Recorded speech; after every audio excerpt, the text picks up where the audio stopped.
आयुर्मंत्रामध्ये आज आपण माहिती घेणार आहोत भगंदर अॅनल फिस्चुला या आजाराची.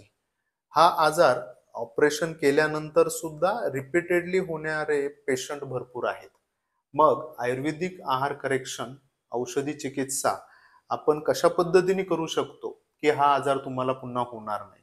फास्ट पेन रिलीफ कसं होऊ शकतं, ती जखम पटकन कशी ड्राय होऊ शकते, याची माहिती आपण आजच्या व्हिडिओमध्ये पाहू.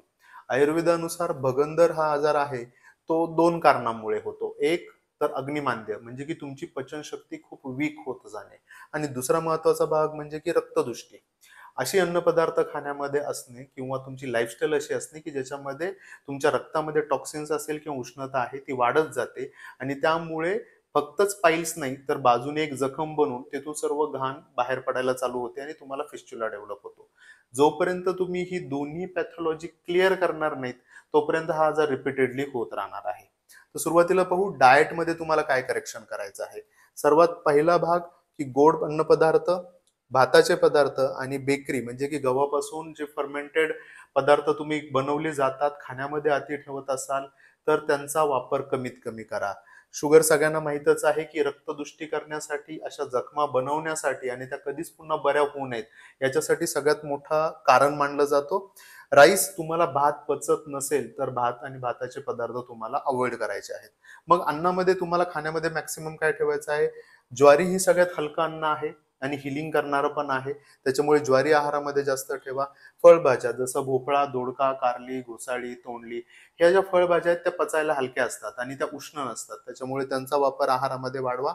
आणि गाईचं तूप हे तुम्हाला पचनशक्ती वाढवते आणि तुमची स्टूल जी आहे ती सॉफ्ट व्हायला मदत होते, त्याच्यामुळे हार्ड स्टूल होणार नाही, तर त्या जागच्या पेन आहेत ते कमी होतील किंवा नवीन एखादी जखम तिथे तयार होणार नाही.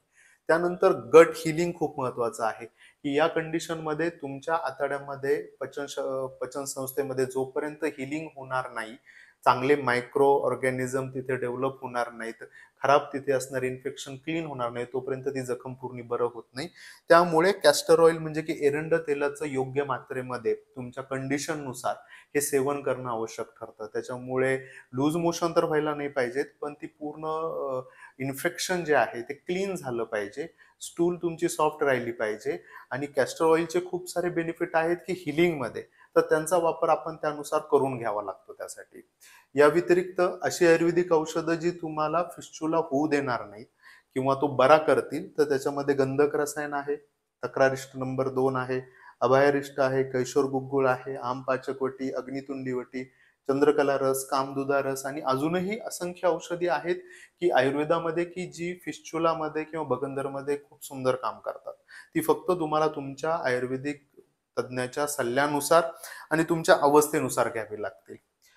ती जखम जी आहे ती आपल्याला पटकन ड्राय करायची आहे आणि तिथलं पेन सुद्धा कमी करायचं आहे. तर सीड्स बाथ आपल्याला सगळ्यांना माहित असतो.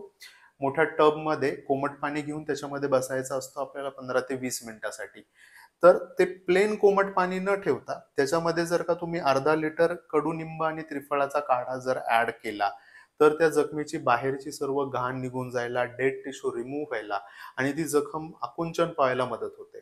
यासोबतच अशा पद्धतीने सीड्स बाथ घेतल्यानंतर पेंटाफाइट P5 नावाची एक क्रीम आहे, तिचं ड्रेसिंग तुम्ही त्या जखमेवर करा आणि त्याच्यामुळे त्या जखमेचं तोंड आहे ते एका साईडने पूर्ण बंद होईल. आतमधून ती जखम भरत येण्यासाठी कॅस्टर ऑइल मदत करेल. हा आजार पुन्हा होणार नाही यासाठी तुम्हाला डाएट करेक्शन आणि तुमच्या पूर्ण फिस्चुलाचा जो ट्रॅक आहे तो पूर्ण लवकर भरून यावा म्हणून ही औषधं काम करतील. अशा पद्धतीने जर का तुम्ही या आजाराची चिकित्सा कराल तर तो आजार लवकर बराही होतो आणि याचा रिकरन्स होत नाही. एकदा जखम कोरडी झाली तर तुम्ही तुमच्या आयुर्वेद तज्ञाच्या मदतीने विरेचन पंचकर्म हे जर तुम्ही वर्षातून एकदा करत राहाल तर हा आजार पुन्हा तुम्हाला होणार नाही. अशा पद्धतीने तुम्ही तुमचा बगंदरचा त्रास हा कायमस्वरूपी बरा करू शकता.